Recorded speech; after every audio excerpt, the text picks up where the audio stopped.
the trip. All right. It looks like it is time to get started. Welcome to team meeting. Good morning. Morning. All right. We got some chairs up here in the VIP seat. Andy, those are box seats. Box seats. Front row. I'll help you find a seat. It'll just be from the front of the room. I'll help bring you on up. I guess they would rather have nosebleed, right? Yeah. Top of the stage. Okay. Yeah. Good choice. All right. Well, we apologize for that computer, that TV not working. We think it might have got killed in the storm. Like it doesn't come back on. Yeah. So Caesar will look into it. I'm not sure. We might have to replace it. I'm not sure, but that's why it's not on today. All right. We want it. It's today the 11th. Oh my goodness, it is. It is. So let's start as we always do. Tell me something good. Come on. I get to Joanna. I've had family in from out of town last weekend, this weekend. It's been just awesome I haven't seen my sister for a long time, and she was going through cancer stuff and everything. So we just had a fantastic time. Family real estate was quiet that weekend, so I didn't have to do a whole lot that weekend. Good. So it was great. Family time is the best time. Yeah.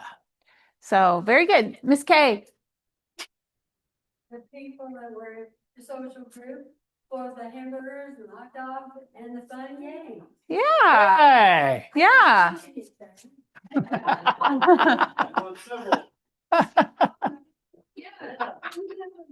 was delightful.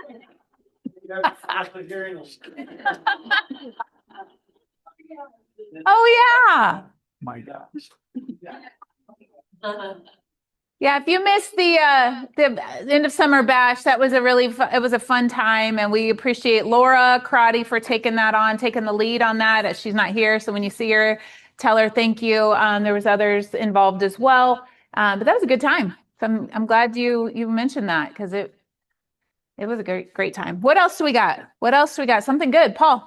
Ashley and I went out to Anaheim for a Tom Ferry thing, and it's just an opportunity for us to really meet with more agents across the country and reinforce those networking relationships. So if you have a referral for someone and don't know someone, but we had a good time, met a lot of good people and learned some stuff. So it was good. Okay, good deal. I love that. Investing in your business. Paul, how long have you been doing that, would you say now? Maybe almost 5 years. Okay. And it kind of builds on itself over time, right? Build more relationships and make them deeper. Like the last 3 years, more than paid for itself with referrals. And even this last deal I closed was after paying that agent who referred it to me 25%. I still made 12,000 and the coaching was 13. So one deal almost covered it. Wow. And I closed last one that was 2 months ago. That was also a referral. So it's might suck at first, but give it a little time and actually go to events and network, and it will pay for itself. Whether it's that or maps, that's a single price. Right. You can certainly make it an investment, not an expense. Very Yeah, good. I think too many people look at these events, whether it's the KW sponsored events, the NAR sponsored events, the Tom Ferry, who's amazing. There's a few others that are just top notch, but it is an investment back into your business. You have to look at it that way. And if you go there and all you do is just kind of hang out and booze it up, then it's a vacation, but you treated it more of a business trip, right? Yeah. I mean, I've had my own network of agents that I've been growing every year, and I don't go there with the intention of meeting 100 people. I try to meet like 5. I'd rather have some conversations and relationships instead of just a bunch of business cards. And then, so that's where I pushed Josh, because he's been going to them for 4 years, and he skipped this one, I just got married, honeymoon thing. And so Ash went, but I told them there's no reason you can't make your own network of younger people. And Ashley added, I think, 10 to 15 this week to that group. And they do a mastermind call weekly, and they're going to work to having guest speakers on there who can encourage them. And if they can get 10 or 20,000 a year referrals from that, that's even better. So You bet. Awesome. That's That's awesome. good. Great share. Yeah, that is a great share. But yes, Carrie. I think grandbaby number 4. So Aw. number 2 in.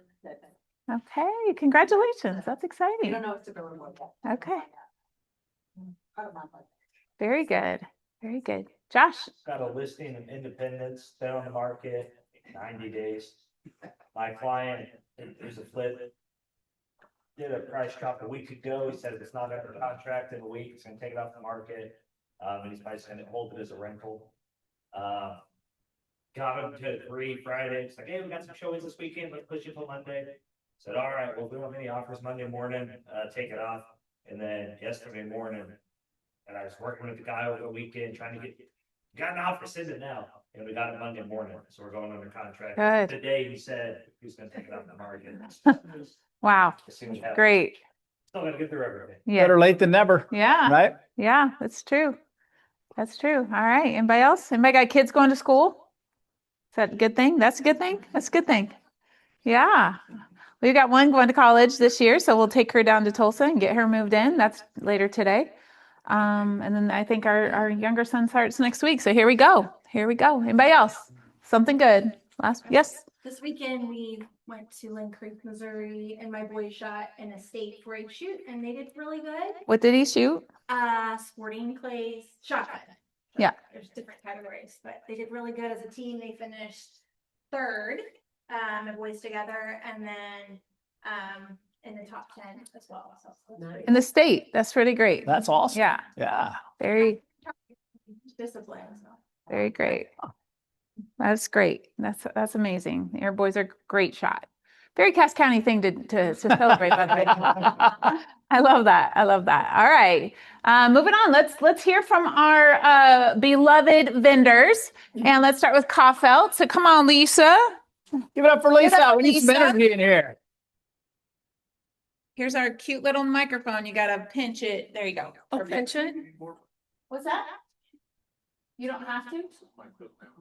Oh, the house is mic'd up now, so we can hear you on a camera. Oh, you did? She was busy. Meeting. A little busy. Just a couple things. When you're sending contracts over, or if we contact you, we need seller and buyer phone numbers and emails. As of recently, the last few months, HOAs are not giving us HOA information until they have that. It's kind of how they're holding it hostage to be able to get a hold of people after the fact. So keep in mind that's something that we need, among other things. We need that specifically for HOAs. On that same note, HOAs are taking about 10 business day turn times to get HOA information back. Not all of them, but some of them. And unfortunately, some of them are the management companies that are taking a while. So the sooner you can get us that information, the easier it is for us to get that information into the HOA so they can turn around and get us our information. Thanks, guys. Good one. That's a really good one. That is good. Yeah, if you guys want to jack up a closing, which we almost did last month, HOA delaying a closing, you've busted tail to have this great transaction, everybody's happy, and it's going to get delayed because the HOA won't respond.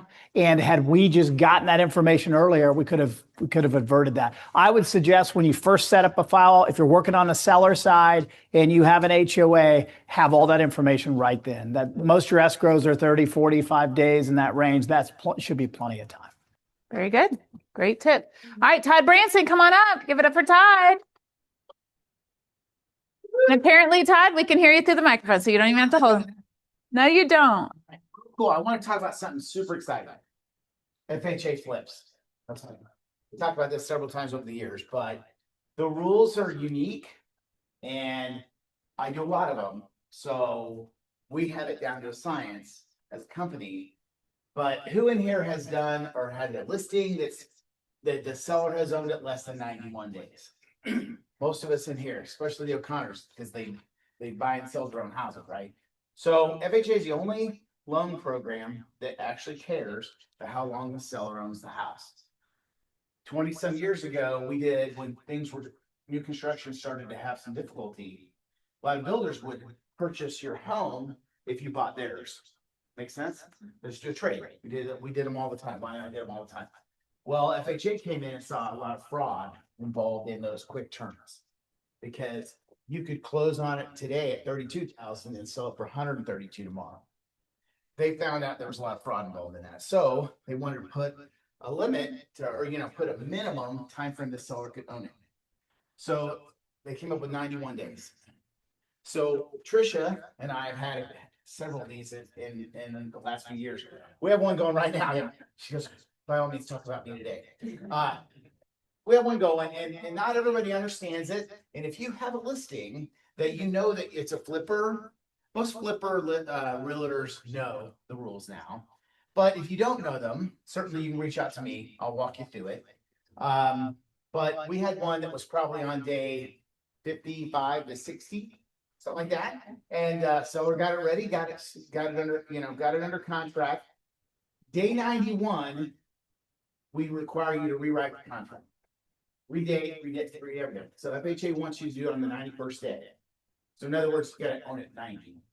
Rewrite it on day 91, and you can close a few days after that. Okay, now, there's also another caveat. Darren, if you bought that house for 100,000 and you sold it for 250 in that 91st day or whatever, what are we gonna require? I know there's a limit that you can make, but they would require expenses, right? That's nothing to do with expenses, a second appraisal. Oh, that's right. So at day 91 to day 180, so essentially month 4, 5, and 6, if you double your money, so go from, say your purchase price was 100, you sell it for over $200,001, that lender's gonna have to do a second appraisal. Second appraisal is at the lender's cost, nobody can get charged for either.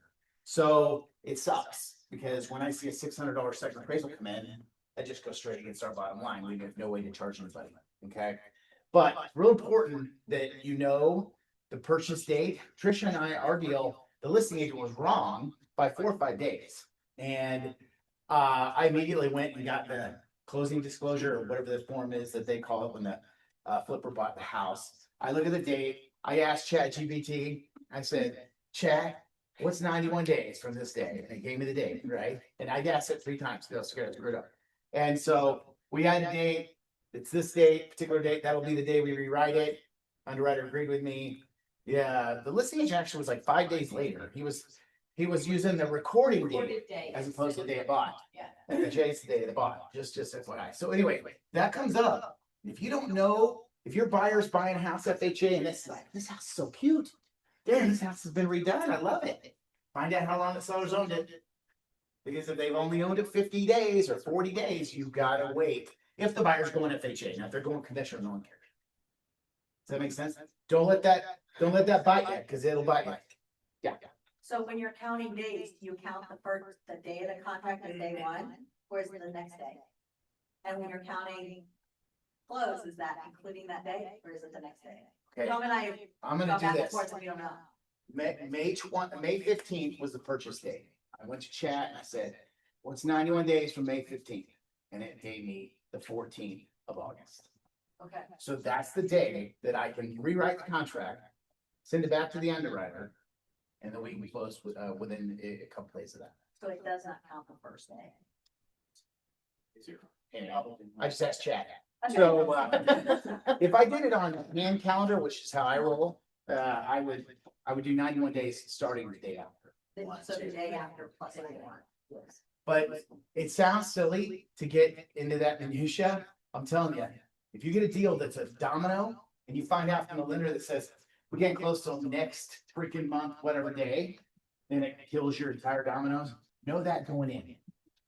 Set that up. It's way easier to set up closing dates correctly when you're writing the contract than it is to do it 2 weeks later. As it happens, yeah. On the buyer side, that's a good question to ask as well, when it says cash and conventional only. A lot of the times it's because that 90 days. That's right. You can ask. In fact, this guy might have been like that in his deal. Like I said, cash conventional. I think that was it. And because for that exact reason. So you're right. And I'll say that. Hey, just ask them. House has been redone. It's really cute inside. The pictures on MLS look great. Find out when they bought it. And that's usually that. Anybody who's a flipper, anybody like me or anybody that in here, Lonnie, or whatever, that buys and sells houses down the road, you're gonna know this rule. I promise. Makes Okay. sense?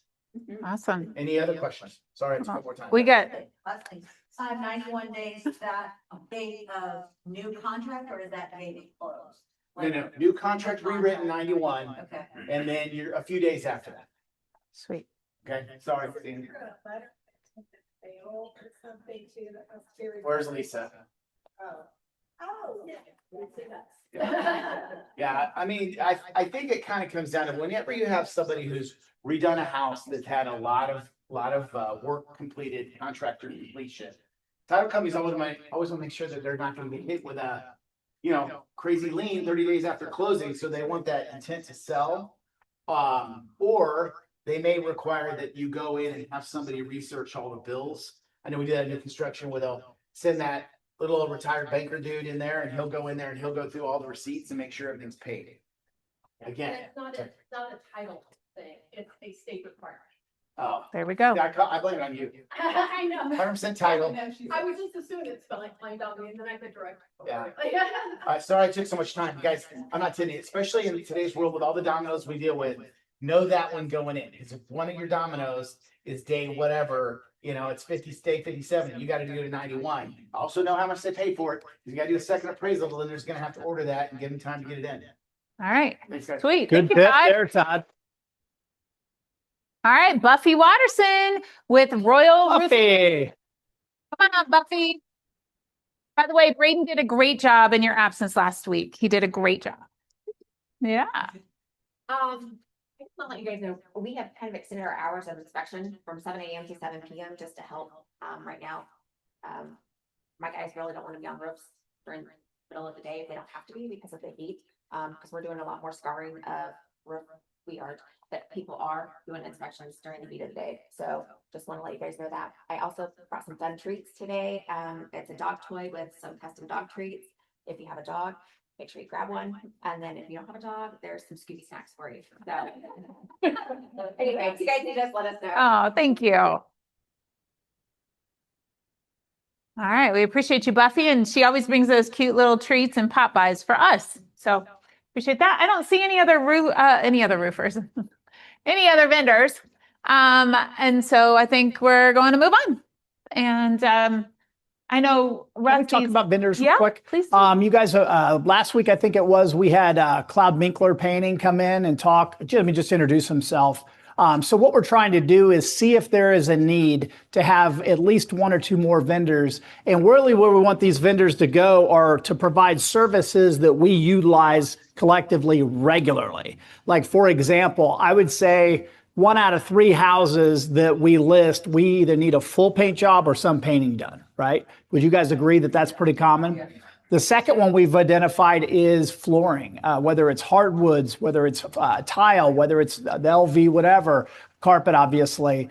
Those 2 needs are stuff that your clients are going to need, whether it's your seller as you prep the house, whether it's an allowance to get the deal through, or your person buying the house may have that need post-closing. So would it make sense for those 2 to be considered as additional vendors for us? Does that make sense? We've looked at others too, like that are in a little narrower categories, but it kind of occurred to us what is probably the best fit are things that are more in alignment with what we do every single day. And if you look at the 8 that are up there right now, let's go mortgage and title. Do we use that every day? I mean, you can just go on and on. All of these. Rustlin, although we don't have to use her every day, they're the foremost experts in what they do. And when you have a septic or sewer issue, which how many of you guys have ever had septic or sewer? Okay, they're pretty common, right? And they're big deals. So I think all of these are in alignment with what we do every single day. So we're really going to try to look down a couple paths. Probably painting and flooring make the most sense. But give us feedback on what you guys think, and we'll certainly take that under consideration too. And if you have somebody that you really like that might want to be a vendor with us, let us know that too. All right. Education committee update would be just that we have this is our August calendar. Make sure you're tracking with our events. There's several ways to do that. We got paper calendars, Facebook. You can subscribe to the Southland Education calendar. You can subscribe to that. So anytime we put something on our calendar, it automatically shows up on your calendar. I forget how we do that, but there's a way to do that. And we can get that to you. If that's something you want, we'll get that to you. We do have this class coming up soon, the Rookie Real Estate Agent, where we did it at the beginning of the year. We're bringing it back because we have some newer faces. I would say, I know it's called the Rookie Real Estate Agent, but it's really just foundational things. You don't have to be a rookie to come. It is based on the Jay Papasan book, Caesar's Teaching Mindset on August 24th. Christian Jones is teaching about habits. Tom O'Connor is teaching about the financials. Sandy's got lead generation, and I'm going to take us on a field trip. So that's coming up starting on Monday, starting August 24th. So be watching for that. Anybody's welcome to come. You don't have to be a rookie. If you could, and by the way, you don't have to come to all of them. If you see that I need to jump into habits, I need some good habits, let me go listen to that. You can pop into any of them as you can.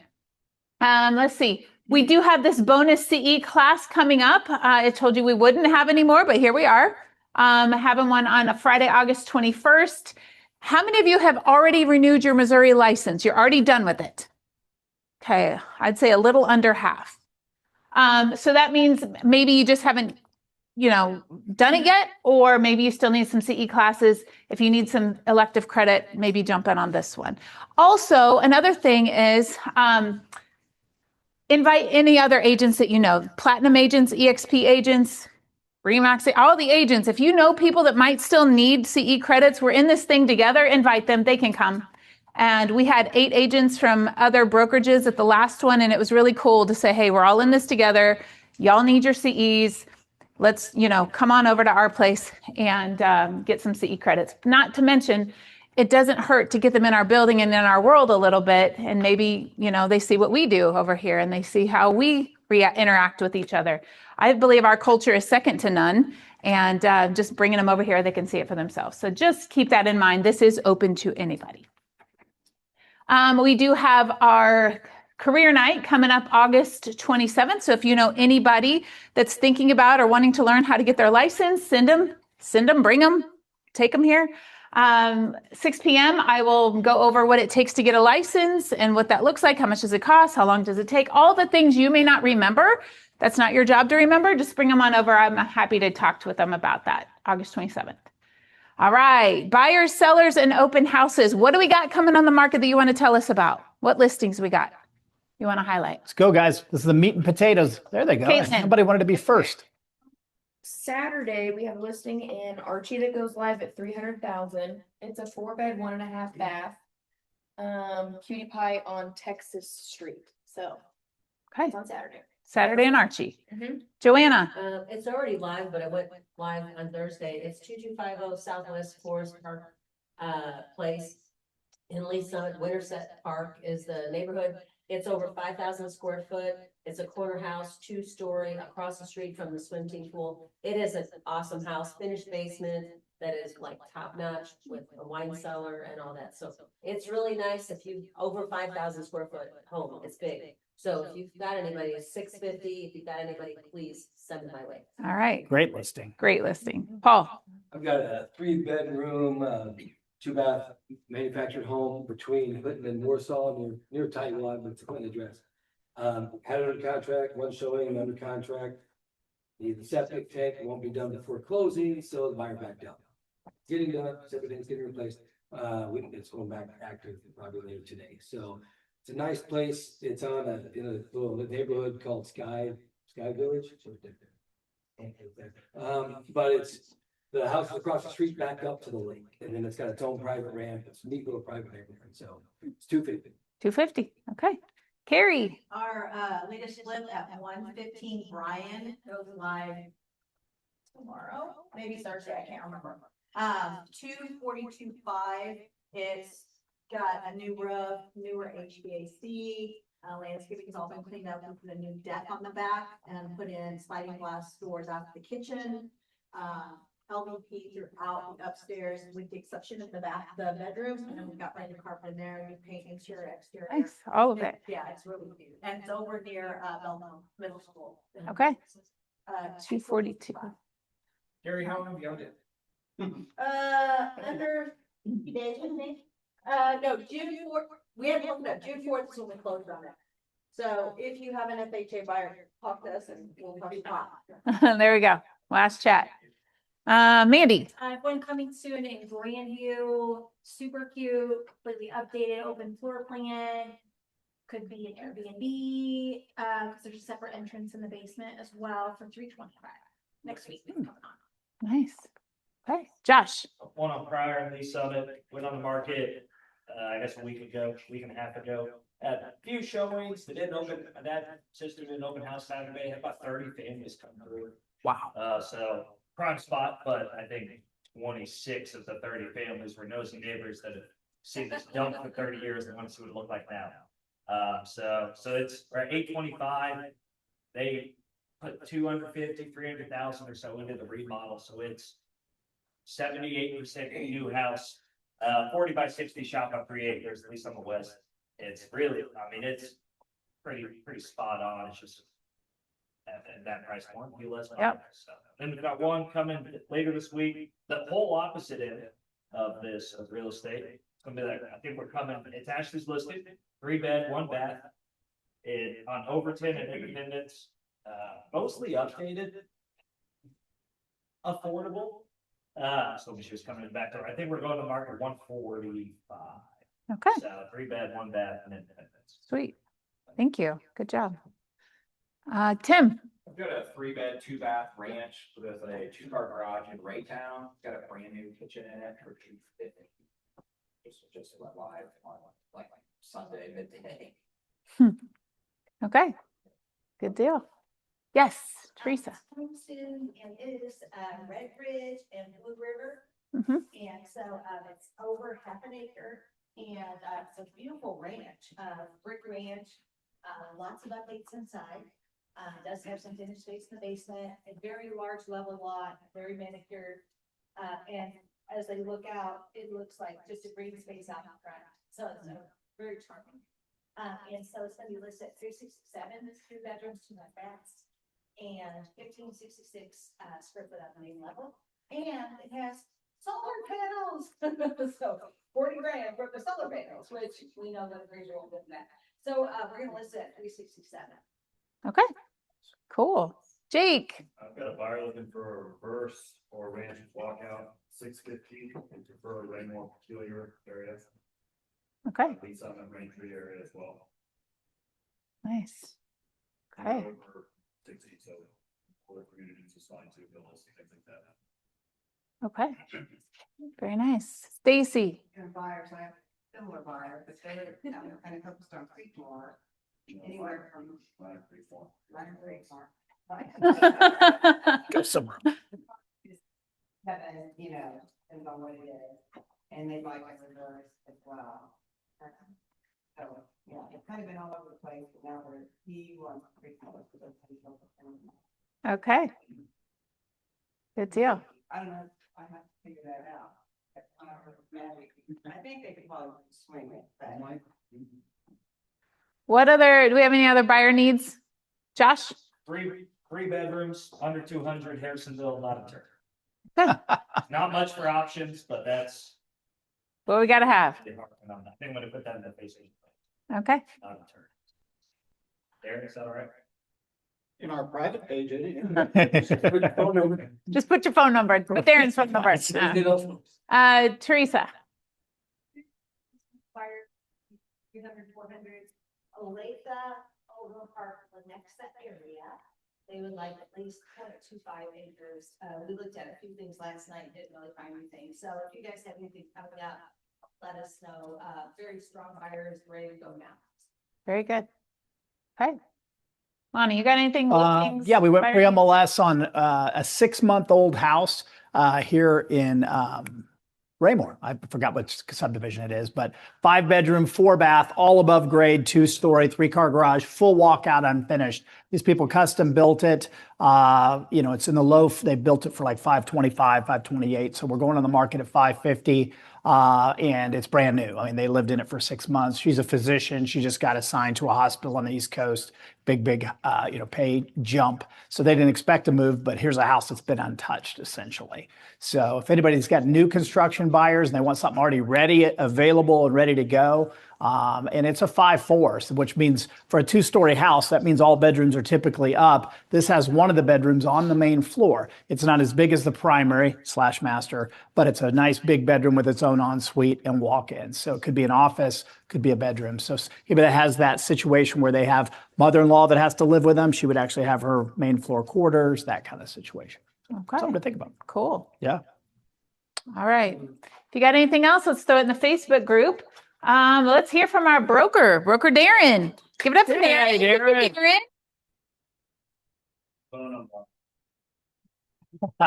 Oops. I don't have much now. We've got our lunch and learn at 11:30. We're gonna talk about stuff that the auditor's gonna look at in September when he spends 2 weeks in our conference room.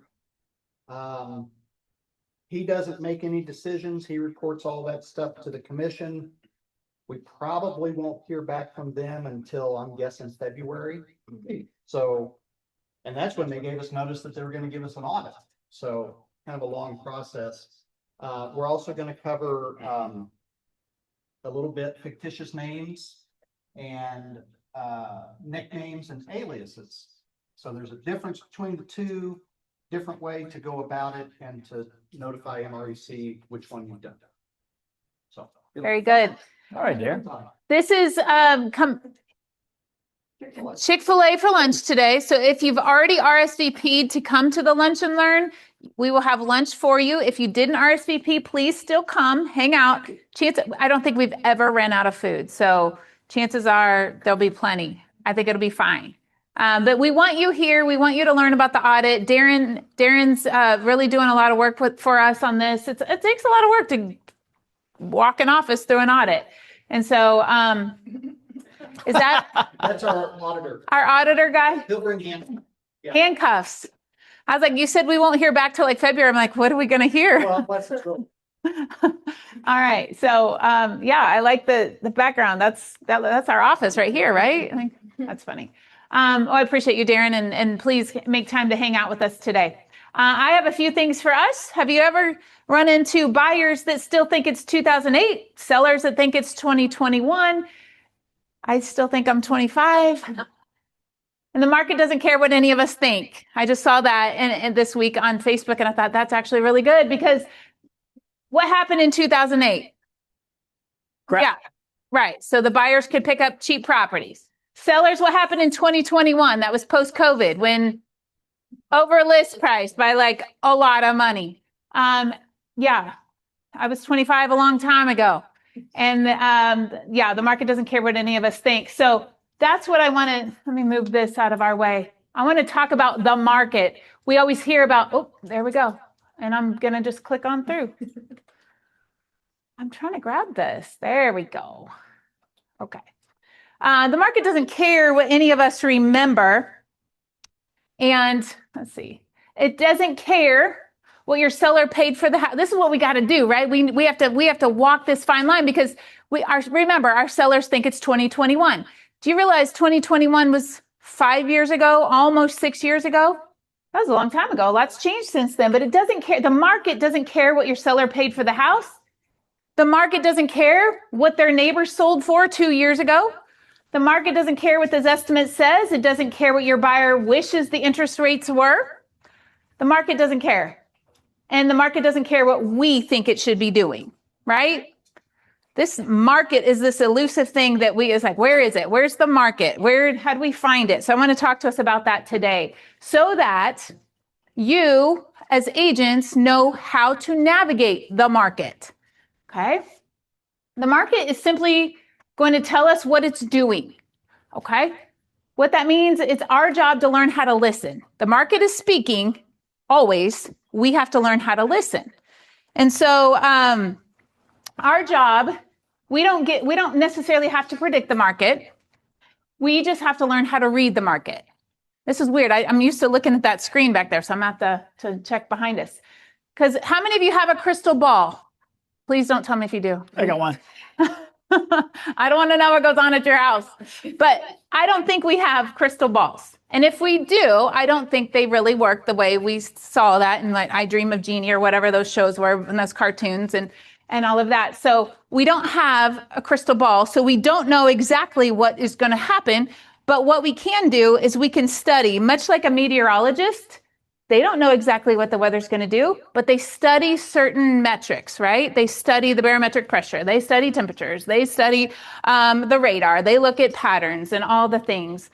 And then they are able to kind of tell us an idea of what they think might happen. Are they always right?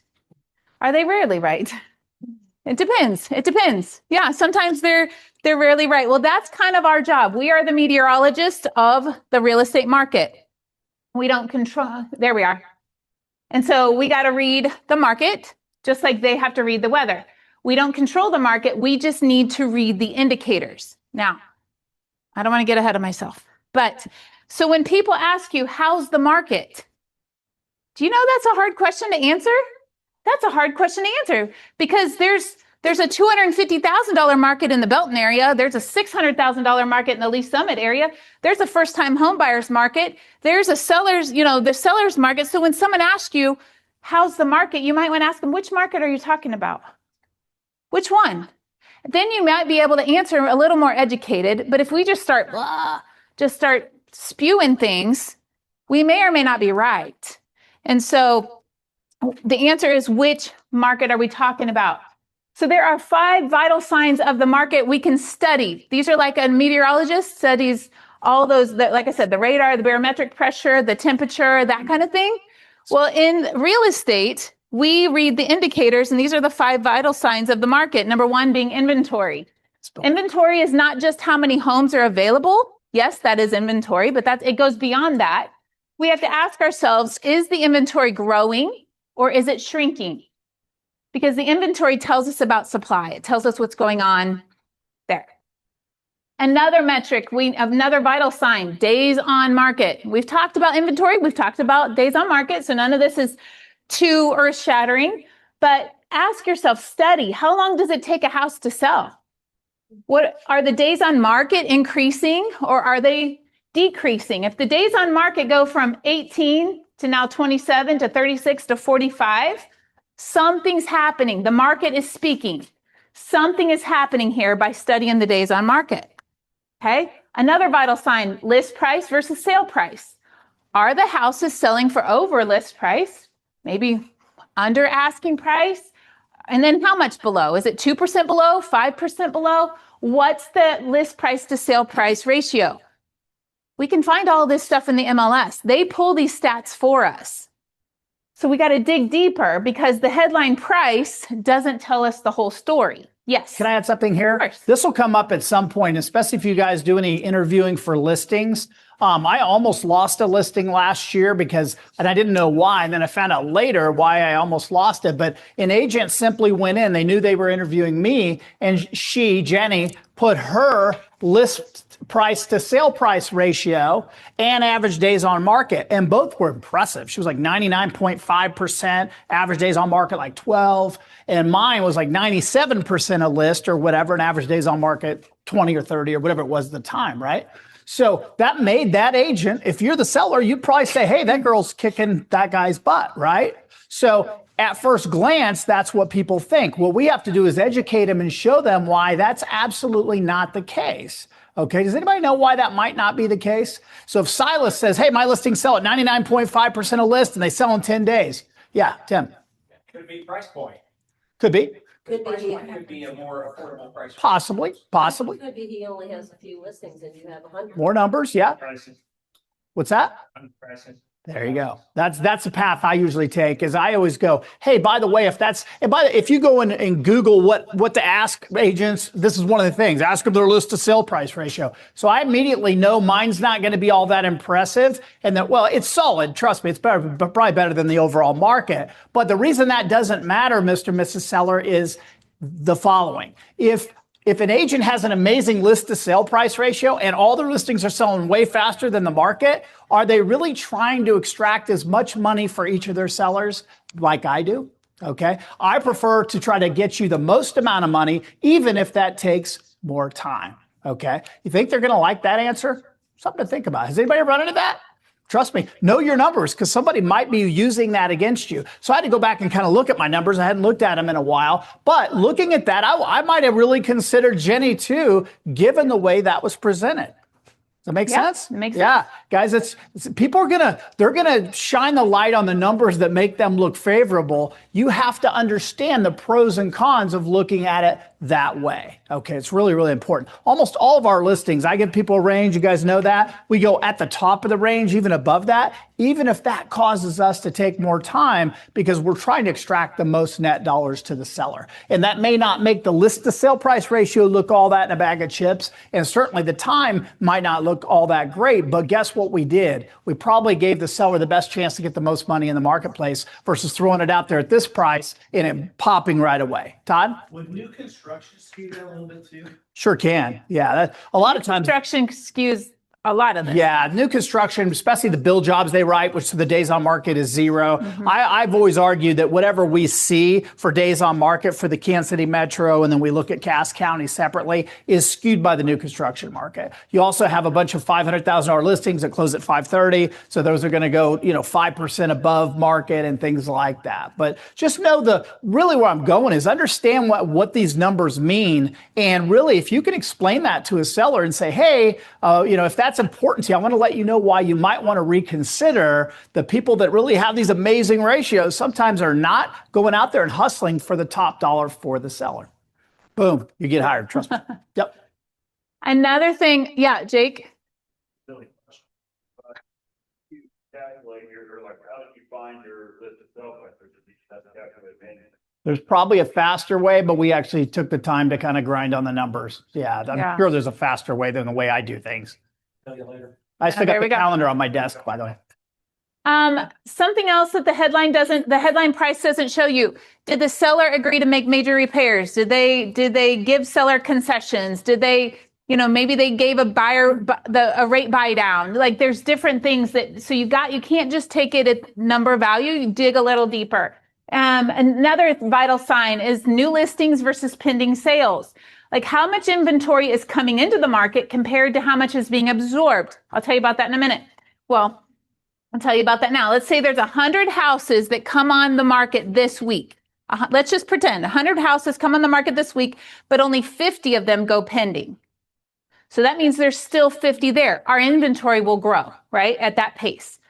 But if now imagine you put 50 houses on the market and 80 go pending, then they're being absorbed by the market, and so that often tells us, you can spot that if you're studying that, if you're watching the list price, new listings versus pending sales, if you're watching that, you can start to see a trend before it ever shows up on the stats in the MLS. And so if you study that stuff, you're gonna know about it first. Last thing here, price reductions and expired and canceled listings. If price reductions are increasing, which we've seen that, right? In some markets, the market may be saying that the sellers haven't adjusted yet. They're still thinking it's 2021. It's 2026. And so we have to educate them. We don't want to be the ones making those price reductions and having expired listings and canceled listings because they're super frustrated with us. So all of that, if we will study these vital signs and become a student of the market, then what we're going to find is that we become experts. And if we stop looking at snapshots, you can't just look at a hot sheet one day and determine what's going on in the market. You can't see that so many houses with pending and go, oh my gosh, it is a hot seller's market again, or whatever. You've got to study the trends for a while. So this, as we've said before, this is a skills-based market. It's our job as professionals. If you want to be a skills-based agent, learn how to study the market, learn how to read the market. That's going to make you a better agent. The cool thing about us, we don't just have stats. We're actually out in the field. We're in the weather. We can see it, feel it, hear it, taste it, whatever, I guess you could taste weather. You could. So we are in the field, and that gives us an advantage too, because what that means is we get to hear about things before they necessarily show up on the MLS monthly report. So what I mean is when you're showing houses, what are the buyers saying about the houses that they're looking at? When you are, what objections are you hearing? Are the buyers saying, writing offers very quickly, or are they saying, hey, I just kind of think I want to wait? Are sellers quick to offer concessions? Are listing agents calling you after the showings? What does that say if the listing agent's calling you? That means they're probably they don't have a bunch of offers knocking down their door, right? Are your open houses busy? Are the listings getting multiple offers? Are your builders offering incentives? These are all things that play into the market. And if we learn how to read it, we're picking up on the signals, and they make us a better agent to know what's going on. Last thing here, it's not our job our job isn't to tell clients what they want to hear. We know that, right? I know that's what we want to do because that makes us more popular. We get the listing, we get the buyer, but that's not making us a great agent.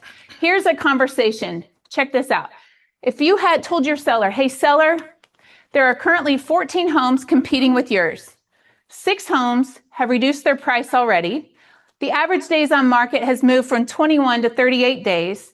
And the last 3 comparable homes sold for about 97% of asking price. So based on that, here's where I believe we should position your home. Okay, there's a lot of metrics and those vital signs included in this. That's going to be way more effective than just say, I think we should lower the price, which is what a lot of us do. Hey, I'm not really sure why it's not selling. I'm not sure why we're still sitting here. I see you're getting antsy. I think we just need to lower the price. Okay, well, one of these is just an opinion and the other one is professional counsel. Again, skills-based agents. So buyers think it's 2008, sellers think it's 2021. I still think I'm 25, and the market doesn't care what any of us think, and the market is always right. So that's a saying, right? Darren, that's been around for a while. The market is always right. And so our job is to interpret it, to educate ourselves, and be able to educate our clients. A fast track to this, and if you guys, anybody in here that's doing this full time, if you don't have a hot sheet on your MLS when you pull that up, you're missing a way to be educated on a daily basis. This is how you become the foremost expert. I mean, otherwise you have to wait until you list and sell a bunch of houses and work with a ton of buyers. The hot sheet is the ebb and flow of what's going on in the marketplace. I pull it up in the morning. I pull it up in the afternoon. I want to see the new listings coming on. I want to see the pendings. I want to see the cancels and expireds. Guys like Christian, they're going to be pounding the phone or knocking on the doors of those people. I want to see all of that ebb and flow. And honestly, the coming soons. I love to look at the coming soons and see what's coming on the market. And you want to be a pro. You have a buyer that you're having trouble finding the right house. Go into the coming soons and you see something that could interest them, link that to them and go, hey, this isn't even on the market yet. It's in the coming soon, but I wanted you to know about it. They know that regardless of what's going on, you're looking out for them. If you don't have a hot sheet, stop us and make us show you how to do one. If you want to see mine, I know a couple of you guys have copied exactly what we have. Not that mine's any smarter than anybody else's. Guys, it is the pulse of what's going on in the market. Yeah. MLS has an advanced stats class too that's like offered all the time. Yeah. And if you get in the habit of studying the stats, if you make it a part of your job, we get paid, those commission checks are pretty big, but we don't get to have those if we don't, we got to win that client first. And so this is a part of just becoming a better agent, becoming better at skills. Again, make it a part of your job. Like Lonnie says every morning, Darren, a lot of great agents in here study those hot sheets every single day. So, all right. That's all I got, Lonnie. Your turn. I got a couple things. Some of it I can't read because I just poured my coffee on it. So I'll go by memory. Dang it. Last month, we just closed July. We'll do awards and all that here pretty soon, but it was the second most productive July in the history of the Market Center. The only one that beat it was the peak of COVID sales, which was you guys that ran it. I don't know we'll ever see that again, right? So if we push that aside, this was the best July. So that's you're completely debunking everything that's going on in the real estate market, which is great. One of the things I'm seeing is some of the agents that had really good success in the first half of the year are basically verbalizing that their business is moderating. In other words, it's kind of slowing down. A couple things there. First of all, this is the summer swoon right now. If you've been in this business enough times, this little period from kind of mid-July to mid-August-ish typically gets kind of slow. It almost feels like the holidays a little bit. People are doing their last vacations, getting the kids ready for school. It's hot as all get out, whatever excuse we can come up with. So don't freak out because all of a sudden we're in this little pocket. This reminds me a lot of the holidays, and it's something we see over and over and over again. But back to my initial point, we had some people firing up their businesses, even re-engaging their businesses. I love to call it relaunching the businesses and doing some things that got them some traction. And then they got the traction distraction and went away from all of those things, whether that was this thing or that thing, because they got busy and then they pushed that aside. Now their pipeline is all but gone and they haven't got back into those habits. Okay. So we've got to get back into those habits right away, guys. I mean, you have to figure out what consistency in a business. You have to be consistent in your habits. Okay. Whatever your daily habit is, if anybody likes to work out and all that kind of stuff, the key is being consistent, right? It's like, hey, my gym time is 7 to 8:30 every, 3 mornings a week, and you get these amazing results. You take 3 mornings a week to 1 morning a week, and guess what happens? And then you eliminate it all together. Guess what happens, fatty? Okay. It's what happens. Okay. That's what happens to me when I push those things away. So we have to get better with our habits and be consistent with what we're doing. The hot and cold thing of your business catching some momentum and cooling off will always be the case unless we get that consistency. The other word I like to hear all the time is persistency. Give me the person that's just persistent. They refuse to take no for an answer. They're going to grind on this thing. I think we have a few people in our office that really just do that. They're present all the time. They're putting their head down. Sometimes they go through a week or two that's just complete nothing good. And then all of a sudden some good things happen. Okay. We've got to be persistent in this business to have the success that we're having. You notice that it's summertime and I'm sitting there telling you we're in the summer doldrums. Guess what? Our training calendar hasn't slowed down. We're consistent with trying to bring things to you. Not all things are going to grab everybody, and that's totally cool. We get that. But any one thing might be a game changer for somebody. You guys get that? So we're going to stay on it as an office. We need you to stay on it with your business. Again, if you want consistency in the business. Some of the little things that people can do that cost almost nothing. Handwritten notes. Is anybody doing that consistently? Okay. I would say it's the most personal thing just about you can do. Give me handwritten notes over almost anything else. I think it's that important. The other thing is, what about scheduling belly-to-belly time with people? Yeah, it takes time. You may have to buy them a Starbucks or whatever. But guys, you want to fortify relationships. You want to take people from down in here to up in here. It's simply a matter, you knew the triangle was coming, Jake. You've got to build the personal relationship at a higher level. Handwritten notes to me are so much more personal than a text at 10 o'clock at night. Now, don't stop doing the text. Don't stop the email campaigns. But those things they bring more credibility. Then what if I also am going to go belly to belly with my top people, my people I've really had great success with, people that really provide me good referrals. Those things have to be on your calendar. So most of us aren't doing enough of those. Would you guys agree? Okay, but I think most of us would intend to do more of that. I don't think there's anybody here who goes, those just don't work. Handwritten notes, not good, right? Meeting people face-to-face, not very effective. And by the way, if meeting people face-to-face isn't effective for you, is this the right business for you? Because meeting face-to-face is a pretty important part. Anybody have anything to add to that? No? Give me one aha. Nanette, do you ever meet anybody face-to-face? At least once a week, I have coffee, lunch, or I invite somebody to an event with me, or once a week is like, if I schedule too many, then I get overwhelmed with it, so it does take time to get, they're on my calendar. It does. It does. I've mentioned to you guys, we just went through about a 60-day heater of more buyers and sellers than I've seen in years, and it was exhausting. It was taxing. And one of the things I had to stop and do is be sure I knew where all those deals were coming from. And so many of those were coming from right up here. Okay. Just referrals from our top people. And it's like, okay, how do I reward them really quick? So we had to figure out, okay, stop, do the thank you letters, buy some little gifts and all that stuff and ship it out of there because we were so busy. We kind of forgot, to be honest with you. And a couple of those also were belly to belly thank yous, hey, let's meet for a beer, that kind of stuff. So that's how I roll, by the way, not for everybody. The other thing I wanted to talk about, we talked about being repetitive, consistent. In our industry, everybody wants to go do something flashy, okay? There's got to be a cooler way to do it. I saw this on some YouTube video and all that. Hey, that's fine. But the boring and consistent things typically are going to also have success. So people that do open houses consistently, people that do the handwritten notes, they have the email, they have a lot, 3 or 4 things going well, but they're consistent at that. It may seem boring as heck, but it is extremely productive. Yet what are we doing? We're looking past all that for the next shiny object that's going to be a game changer and move the needle so much further and so much faster. I highly recommend looking at the basic blocking and tackling of our business. I don't know how many times Steve and a few other people keep telling me every time they get a buyer or a contract, something under contract that came off board duty.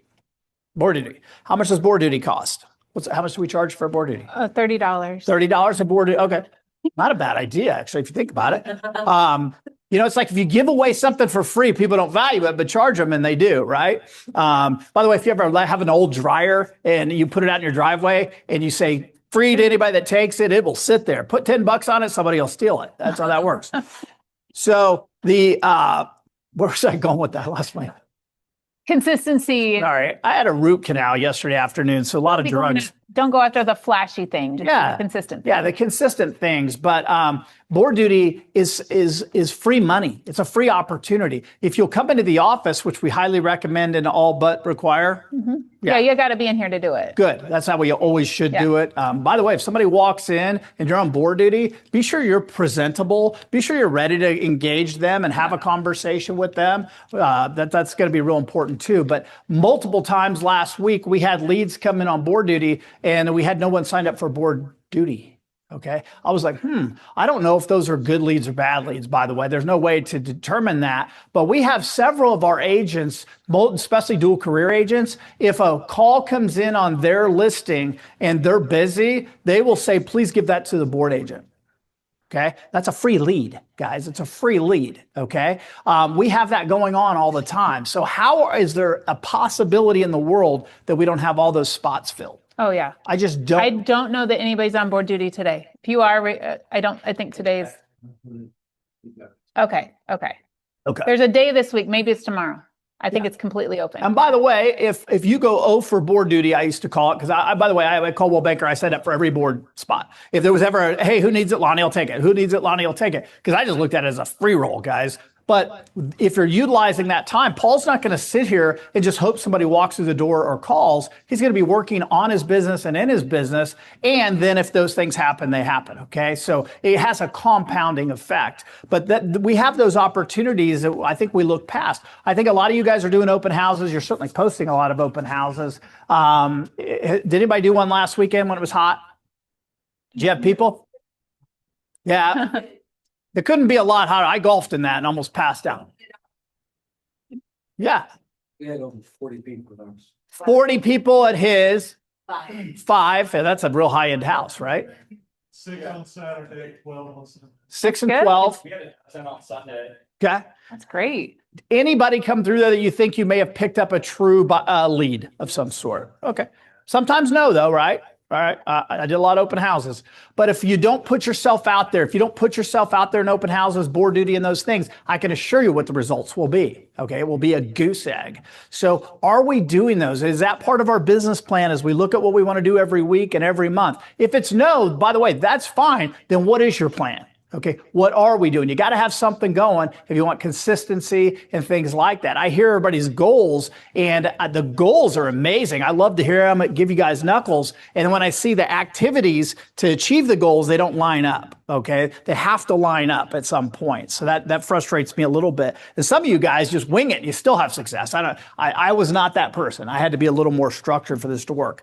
Somebody asked me the other day, what about getting in the business right now? What do you think? I think if I had my choice, if I could be new in the business or in my first or second year right now, I'd be licking my chops. Okay. And for this reason, we're going to go another quarter or two. Todd's jacked up the rates. They hit the highest level in a year, all that kind of stuff. Yeah. Can we boo them instead of clap? Boo. There we go.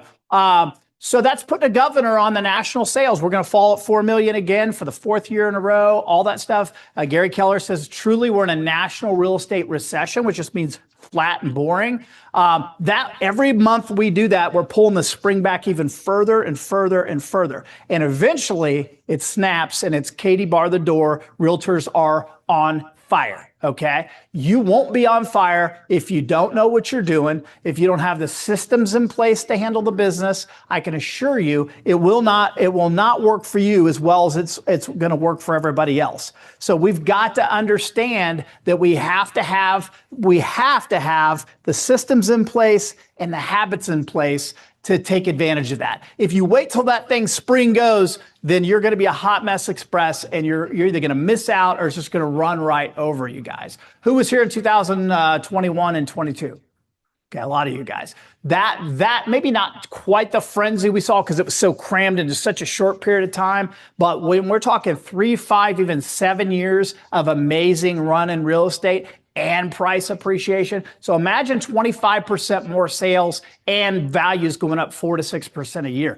That is a lucrative run in your industry. It's just inevitable. It mathematically has to happen at some point. We just thought it was going to happen a while ago, and Todd's just delayed everything. So yeah, I know. But so I personally would love to be new in the business right now and trying to learn, absorb as much as I can, get my database together, that kind of thing. I would want to be doing that now. And then all of a sudden when that comes, I'm prepared for it. So Christian and I had a good meeting the other week, and I'm like, dude, you're lucky. Christian, if you don't mind me saying, he was with a team in Springfield, great, and good friends of both of ours and all that. Now he's been relieved where he can actually go and build his own business. And, I'm excited for him. And we're going to look back in 90 days and we're going to be like, wow, you're jamming, dude. You're absolutely jamming. You got a baby coming too, right? At some point. Yeah, okay. We got to squeeze that in there somewhere in between the lead gen. So if he's not on board duty, he does have the one excuse that what's that? Yeah. Okay. Last thing. We have to figure out, you guys do, Paul's, you had a little class on branding yesterday. Okay. Yep. Branding. That's actually what we're talking about on the national scale a lot on building our brand. So KW is a brand. Would you guys agree with that? Awesome. Love the foundation and all that. If we don't run the play at local level, at a high level, that brand does us no good. So what I'm focused on, we're KW enhanced, but we're Southland. You guys get that? That's how I run it, not the other way around. Okay. If you run it the other way around, then it's all about KW and not about Southland. We flip that around here. Okay. We run our version of the KW play that is extremely successful. You guys are in the top 15% in the country for market centers of your size. We know what we're doing. But what we need to do locally in this county, and by this county, I don't just mean Cass, but kind of widen it out a little bit, is we're the cool kids that nobody knows about, okay? In other words, the people at Crown Realty, great little independent company, the people in these other offices, I don't think they really know all the success you're having. And it isn't just about stats, by the way. It is not just about stats. Manny just came from one of the biggest, most successful offices in the country. It is also about culture. It is about just people looking out for each other and kind of jiving. Somebody was trying to recruit one of our agents the other day, and which we all get those calls, by the way, guys. You're not unique. But the thing was, hey, man. Yeah.